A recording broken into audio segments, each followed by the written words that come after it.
Year's, everybody.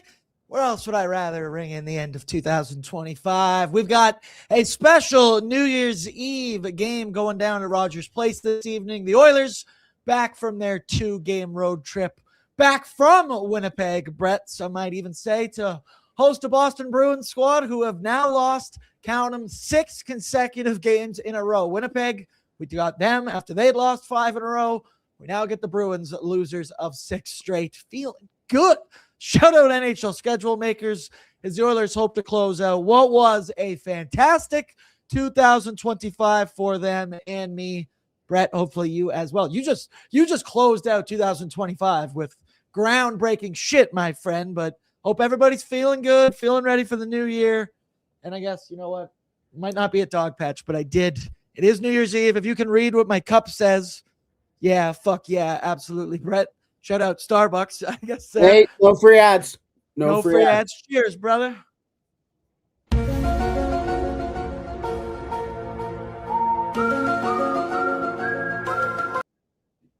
You told me you had new things on the soundboard. I didn't peek. I'm very happy I didn't peek because that was fantastic. But hello, everybody. What up? And welcome to Pregaming with Bordzy, brought to you by Bet365. 19 plus. Please play responsibly. Download the app today. Joined by producer Brett Holden for a quick 30-minute edition of Pregaming. I apologize. It's the holidays. It's the holiday season. Brett and I doing pre and post. We never think it through, but we do kind of draw the short end of the stick as we were working on New Year's Eve. But as you saw earlier, that's not going to stop either one of us from having an excellent evening at home. Going to crush a couple brews. Ideally, the game's at 7:30. That means we finish post-game by like 11:15, 11:30.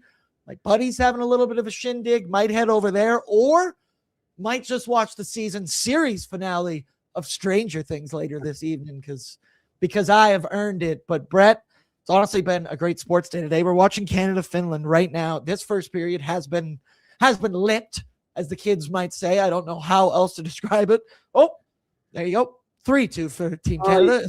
Look down, and they literally just score. Hope you took the over in that hockey game. Brett, though, Happy New Year's, my pal. What's everybody in the chat? Also, what do you guys got planned this evening? You watching the Oil game?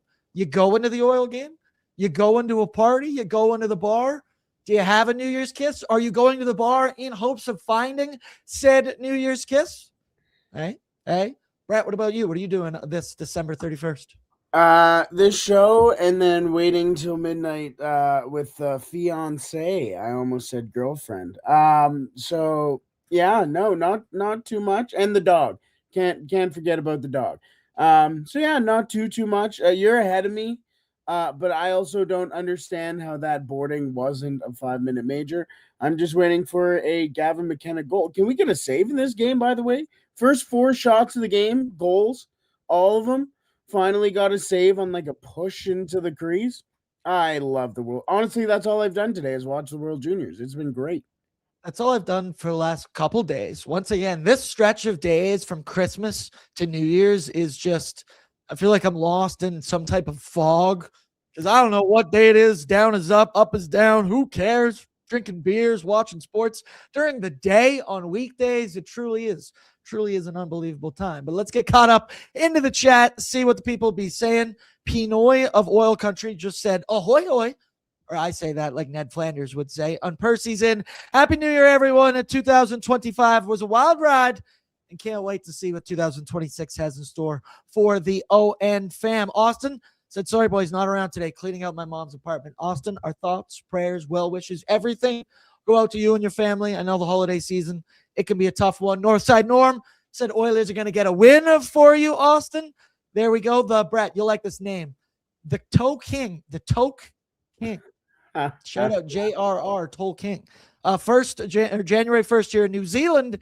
Epic New Year's last night, hoping for an Oilers win to start off the New Year strong. Happy New Year's Eve to everyone who hasn't had it yet. So, Toe King, that means you are technically from the future if I look at it like that. So help me out with Bordzy's bankroll, and we can all profit. Hunter says, Andrew Mangiapane cries his way to the top 6. That's right. We'll discuss that in just a minute as Mangiapane, the bread man, finds himself up in the press box And then on the second line with Leon Draisaitl, a day after we hear, or 2 days after we hear all the drama regarding a possible trade, possible waive of the no movement clause. Well, he's back in the top 6. Patrick, hot take. I wish we got Gibson. Yep, that is a pretty hot take considering the way Connor Ingram has looked thus far. It's been quite a wild ride to get here to this goaltending spot, but 3 games in a row with above 900 for Ingram. Here we go. Cody said this is a great game. Levi, do you think Manji is back on the 4th line before or after the start of the second period? I'm going to say before. I'm going to go with before. After. It'll be just after, because he'll get bumped to the 3rd line, 4th line specifically after the start of the second, but he'll get bumped down before.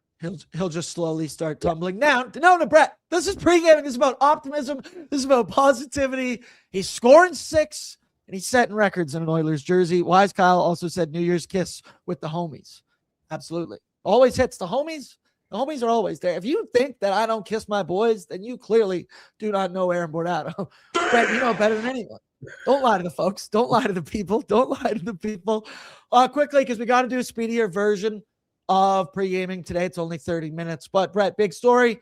Team Canada rosters were announced earlier today. Unfortunately for Oil Country, there is only one Edmonton Oiler. Or, fortunately, as that means guys like Hyman, Nuge, Bouchard can all take roughly 2 weeks off, head on over to Cabo. Bush could definitely use a tan. And then, hey, gear up, get ready for the NHL playoffs. But it's always fun to debate these things. We talked about it on ONE. There's no version of Team Canada that sucks. So I love the people that get all bent up out of shape online about who they took and who they didn't. It is just a fun debate to have, though. So let's have that very debate. Brett, I asked you, there was 3 guys you would bring on the team for 3 guys that you would possibly cut off the team. I guess I can go first, let you mull it over. For me, and I do understand that this is Homer very much so of me, I would have Zach Hyman on this team, and I think that I would have him over. I mean, you can say a guy like Anthony Cirelli, so I guess the argument I make is Anthony Cirelli is a guy that I would snub off this team. I understand defensive centerman. He's not a liability. He has the trust of the head coach in one John Cooper, and that end of the game, you're in a scenario, you are up 1 goal, you need to protect the lead. He's a guy you want out on the ice. The argument I make is that I almost said the Edmonton Oilers, Team Canada has more than enough options to put out in at that situation. That the argument of, do you really think Sidney Crosby's not going to go out on the ice at that point? And they have plenty of guys on the squad that I think could play that role. So the guys I'd like to see on it, Zachary Martin Hyman, Mark Scheifele, I've been pulling for since last year's 4 Nations. I was shocked he didn't make the team then. He's been solid as ever, consistent as ever. And a guy like Scheifele, not only does he have elite offensive talent, but he's a dog with a W, because he can kind of adjust to any role. He can play that defensive shutdown role you just talked about, or I just talked about with Anthony Cirelli, but I think he has more offensive upside as well. And then the guy for the decor, I think it is a travesty that Jacob Chychrun is not on this team. It makes no sense to me. I guess recent play doesn't matter in this situation. I think there's a couple of names that I might have taken off on the decor instead of Jacob Chychrun. And the argument, yeah, like you look at some of Chychrun's numbers. He's scoring a shit ton of goals. He's looking really good offensively. And yeah, you're not going to need that. Cale Makar is going to be playing the full 2 minutes on the power play. That's why I was okay with Evan Bouchard not making the squad. But again, I don't watch a ton of Philadelphia Flyers games, but from what I know about Travis Sanheim, is that to me is not a guy that deserves to be on this roster, especially over a guy like one Jacob Chychrun. So closing for me, I think I'd have Hyman, Scheifele, Chychrun on the squad. The goaltenders, I'd keep the same. I'm a little bit shocked that Logan Thompson is on, not because of his skill, but because I'm pretty sure he himself had mentioned before that he wasn't sure if he was actually going to be on the squad. He should be the starter for Team Canada, and I think once again it's a crime if he's not, but we'll leave that for February when we can discuss that. I think Anthony Cirelli could have been a cut. I think Bo Horvat probably could have been a cut. That's a Zach Hyman maybe swap he could have made, and then Travis Sanheim as well. Brett, where do you come out on the roster? Once again, the Team Canada B team could still light up some of these other countries out there, so it is what it is, but what'd you think? I hate this team. I'm not a big fan, and especially I'm not a big fan of that defense. Like you have excuse me. You have for the exact same defensemen in this lineup. Devon Taves, Golden Parayko, Travis Sanheim, Shea Theodore do the exact same job as each other. The exact same job. So you're telling me you couldn't pick an Evan Bouchard or Jacob Chikrin over one or two of those guys? Genuinely, if you were to take out, and I know Devon Taves has his little Cale Makar partnership there right next to him, so he's not going to be taken out. So pick two of Parayko, Theodore, and Sanheim and replace them with Bouchard and Jacob Chikrin, and I think you have the decor that could win you the gold medal. I think this is too safe. I don't think there's enough movement from the back end. I mean, Drew Doughty can still do it. Morrissey can still do it. It's just Parayko and Sanheim can do it, but they're not going to be. That's not going to be what they're supposed to be doing there. Guys like Jacob Chikrin and Evan Bouchard can do that. There's going to be more opportunities other than just PP1 with Cale Makar for defensemen to quarterback that power play. Yes, Josh Morrissey can, but Evan Bouchard is the best at doing that. He has the best shot, and when it comes down to crunch time and the most important games, there's nobody else outside of the Bobby freaking Orr who is better than producing than Evan Bouchard. So I think it's a travesty. I have two of my guys would be Bouchard and Jacob Chikrin, and pick any of Sanheim, Theodore, or Colton Parayko for me. And then in the forward group, I agree with you with Scheifele. I think Scheifele should have been in there. And I know you told me to pick three, so Scheifele's my honorable mention, we'll say. But I am with you on Zach Hyman. I just don't see how. I mean, we're going to talk about Zach Hyman more, obviously, here. But when I was making this graphic today, I sat there and went, whoa, I didn't realize he was a point per game player this season. Point per game player this season, in a season that he came back from a dislocated wrist. Very difficult injury, I'm sure, to come back from, especially in the position that he's in. And he's a guy, look at the 5-on-5 goals for per 60 for the team. For the Edmonton Oilers, 3.52. And that's not just power play. That's not just him being a presence in front of the net. Well, it is, but the team is scoring when he's on the ice. And you know who else is on the ice when he's out there? Connor freaking McDavid. So I think there's obviously a lot of politics to this, and now that I take a look at this graphic, I apologize. I realize it says 24-25. Hey, my bad. That's an old Noah Philp one. Anyways, but I just think Zach Hyman is the biggest snub for me, and him out for Sorelli or Point would have been the right move. I saw some in the chat said Brett spitting facts right now. Final buzzer. There will be plenty of substitutions by the time the games roll around. Was Kyle, if Theodore is still out, I think he will be. That opens up Chikrin. And then Hunter, this made me laugh. He said Devon Taves is in Cale Makar's backpack. Absolutely. Tucked in his little pocket right there. But damn it, when he's on Team Canada, that's our guy. All right, we're pulling for every single one of these guys the moment the tournament starts. That's then, or that will be then. Tonight is now, and the Edmonton Oilers are playing hockey on New Year's Eve. And Brett, they're going to have a new looking lineup in this hockey game, 4 consecutive games. Maybe you just want to throw it up right now. Give the folks a look. Top line, Nuge, McDavid, Zachary, Martin, Hyman staying together. They're the top line in the entire NHL, in my humble opinion. You better not be breaking them up. But then it's another change. Pods, Leon Draisaitl, and the aforementioned Andrew Mangiapane, who was healthy scratched in the Oilers last game. Your third line, Janmark, Jack Roslovic, and Matt Savoy. And then your fourth, Maximum Jones with Rico Freddie, meaning Curtis Lazar. He'll be a healthy scratch. And Kasperi Kapanen did skate out on the ice earlier today. So we know with Mangiapane, he was scratched against Winnipeg on Monday and watched from the press box. There you see it, 11 points in 39 games this season. He gets back in the lineup, but it's not just in the lineup, Brett. He is on the second line in the top six with one Leon Draisaitl and Vasily Podkolzin. And this is clearly, in my opinion, an attempt from Chris Knobloch to get the Breadman's game going. We saw Nobby do it with Trent Frederick. Almost messed that one up, and it didn't work in that case. So hopefully it does tonight here with Andrew Mangiapane. We know it. He found success with skilled players early, very early in the season. Remember, 3 points in 3 games. He was playing on Connor McDavid's wing, and then he's cooled off dramatically ever since. Tonight, he'll play with Leon Draisaitl, where he's played 96 5-on-5 minutes with Leon this year. He has an expected goals for percentage of 55.97 with Leon. Without him, for reference, I think it's 47 or 48%. No shit. They're outchancing teams 39-33.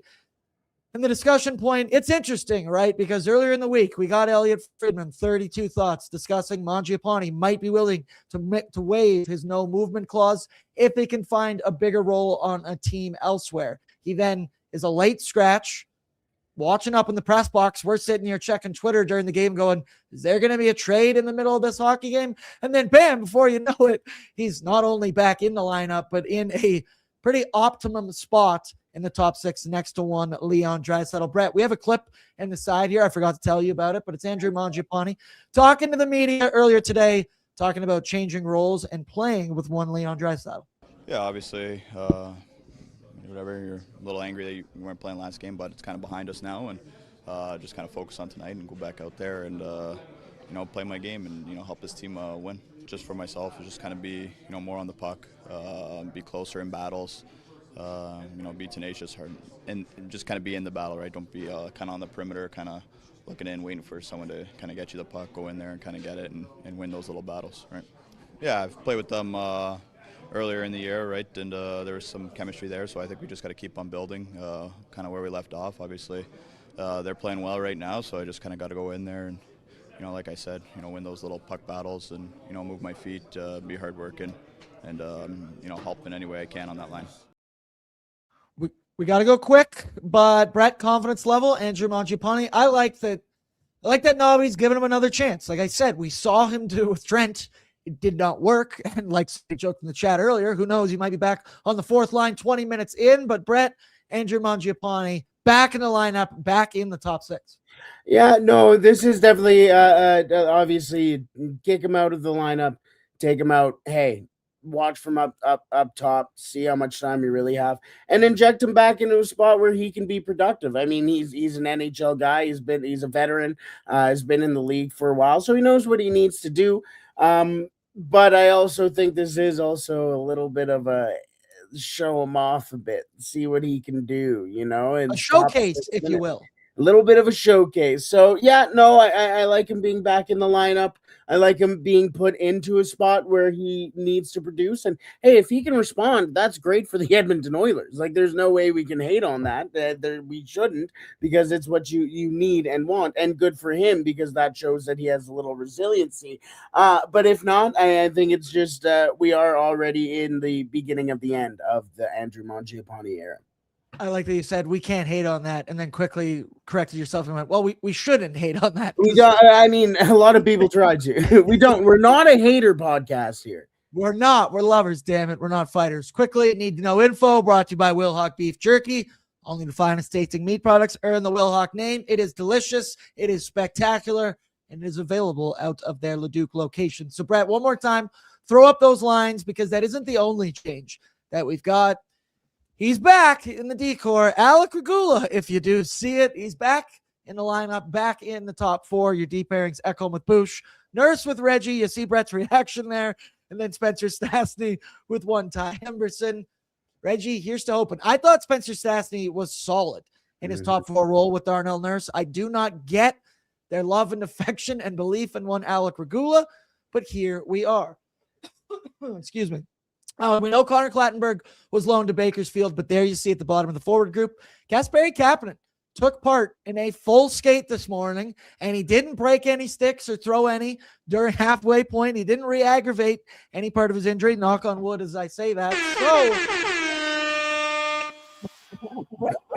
that I love that. Who knows? He could be returning soon. McDavid, he's on the heater of all heaters. 13 goals, 20 assists, 33 points over 13 games. He leads the NHL with 69 points. And Edmonton, over his 13-game point streak, is 9-3-1. I believe if he gets 2 more points, he would become the 7th player in NHL history to record 35 points in a month. Just insane shit from Connor McDavid. The Oilers have earned at least 1 point in 10 of their last 12 against the Bruins, 8-2-2 in that stretch. And for New Year's Eve bettors, the Oilers are 2-0 in their last 2 New Year's Eve matchups. They beat Utah at home 4-1 last year, and Anaheim 7-2 on the road in 2023.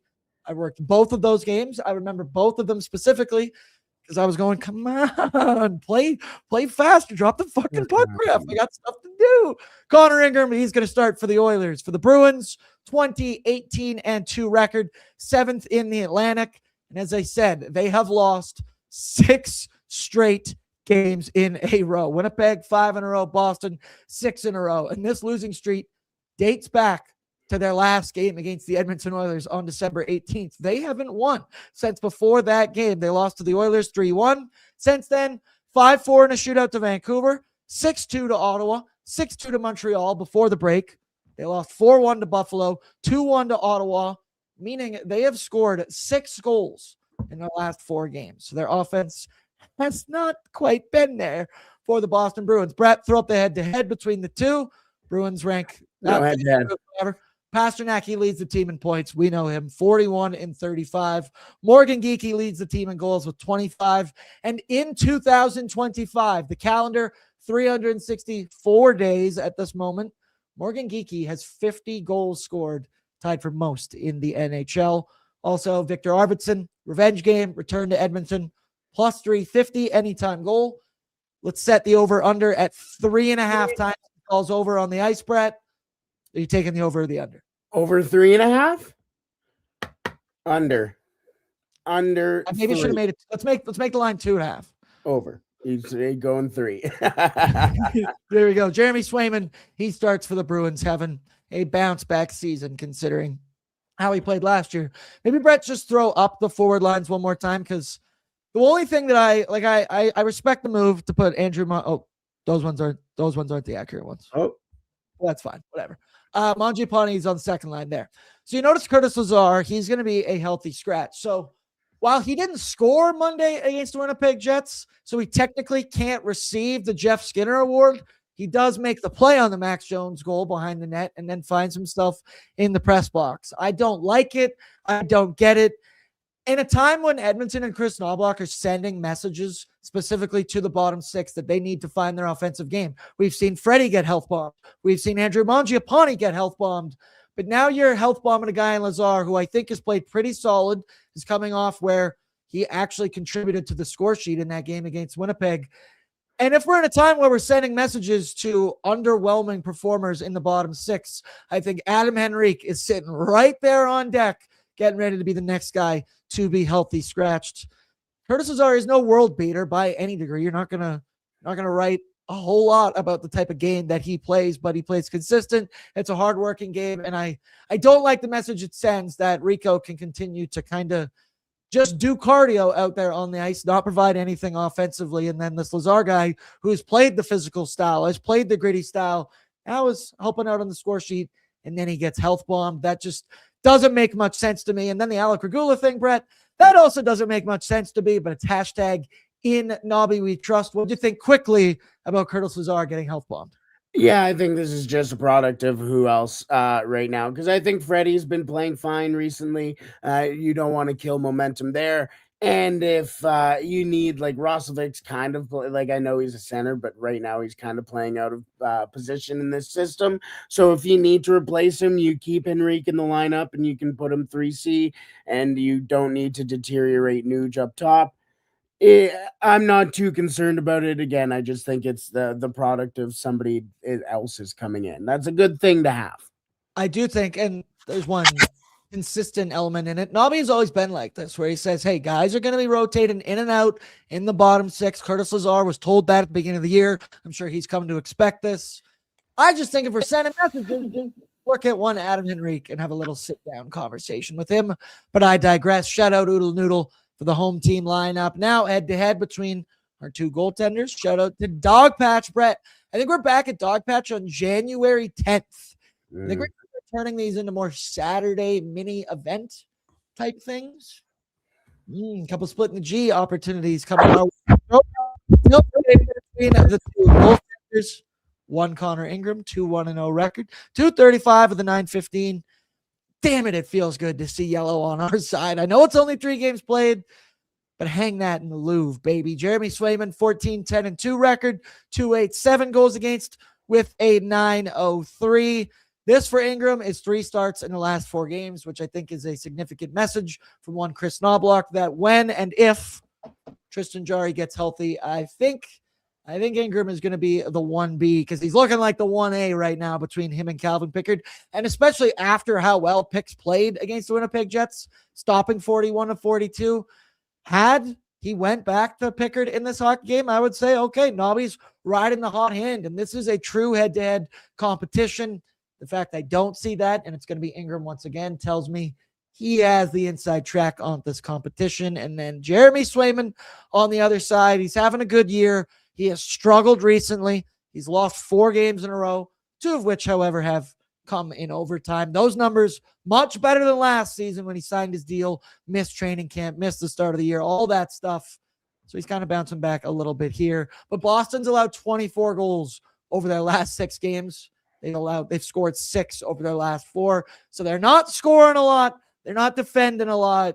Jeremy Swayman, with the way the Oilers offense and power play looks right now. The Oilers power play has scored in 8 consecutive games, and the Bruins penalty kill has allowed a power play goal in 8 of their last 9 games. Jeremy Swayman, look out, brother. Brett, anything on Ingram or Swayman, or do you want to go to the Bruins lineup?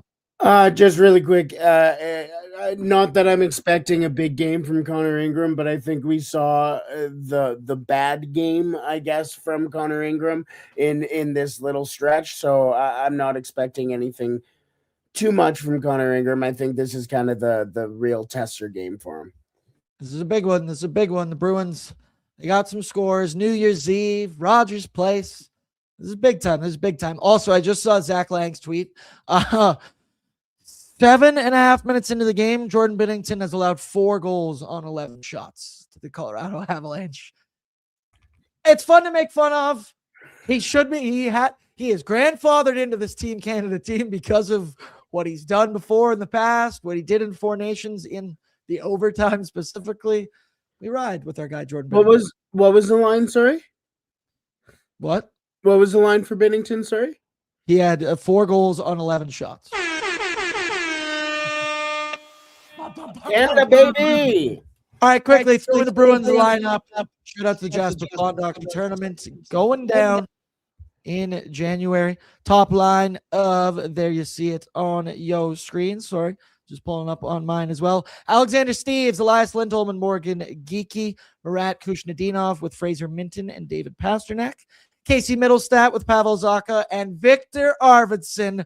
Michael Esimont, Sean Corrali, and Mark Kastelik. Your deep pairings, Little Z, Nikita Zadorov with Charlie McAvoy, Hampus Lindholm with Jonathan Asperot, Mason Lowry with Andrew Peak. Your player to watch, it's Morgan Geekie for me. 25 goals this season, 50 in 2025. But obviously, always keep your eye on David Pasternak as well. Brett, run out of time. Bordzy's Bankroll brought to you by Bet365. You just mentioned Connor Ingram having a good game. Well, I hope he does because he's featured in Bordzy's Bankroll. 19 plus. Please play responsibly. This one's juicy this evening. Your first option, Evan Bouchard, 3+ shots on goal, -120. He's hit this in 2 straight, 3 out of his last 5 games. We all love the Bouch bomb. I'm banking on an angle of that he gets snubbed from Team Canada. I might even see a Bouch point out there this evening. Your second option, and I love the juice odds on this one. Jack Roslovic, 2+ shots is -135. For 2 shots on goal, he's hit this in 3 out of his 4 games since he's returned from injury. He had 3 shots against Winnipeg, and he's in a role on that third line where he's the one who has to be carrying the offensive load, if you will. I like him for 2. And then Connor Ingram, over 22.5 saves at -110. So that really juices it up. He's hit this in 2 of his 3 games. All of his games have been above 900. Boston, they put up 26 shots on goal against Calgary last night. The average 27.5. Parlayed together, plus 525. Brett, do you like that? It's nice and juicy. The Ingram absolutely juices it up.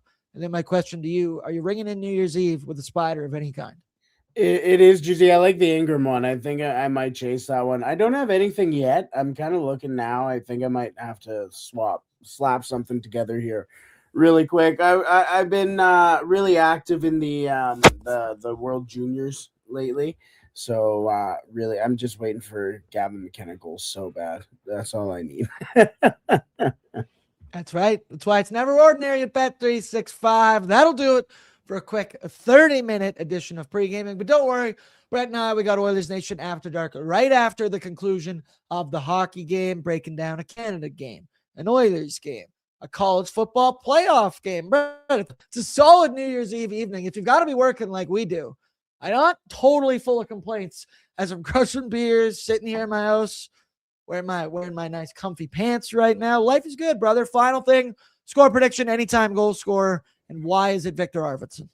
5-3 Edmonton Oilers. Victor Arvidsson for the Boston Bruins.